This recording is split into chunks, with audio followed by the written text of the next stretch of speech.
ready to cut a hip, go ahead and take your measurements from your profile, up all from the roof. We can go ahead and leg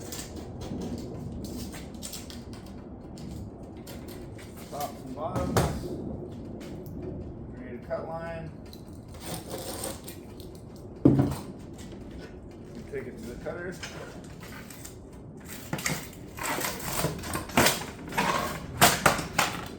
And just after you're done cutting, make sure we open our bottom and our top hook.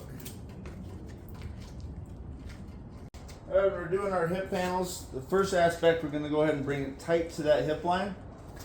And then your next aspect, you have a couple options. One option is to go ahead and take your panel and just fold it over the side. So once we get that all set, you can see it'll be 2 inches, fold it over the next panel, and then we'll be ready to put our cap on that. So that's one option. The other option is just to bring both of them tight. So you can see here, if we just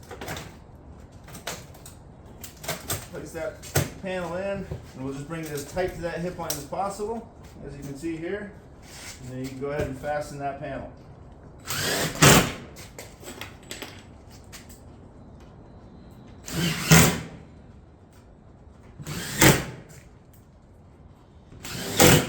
Then we can continue up the hip, making sure that I've got my minimum 9-inch stagger, and then just bringing those tight to that hip line, as you can see here.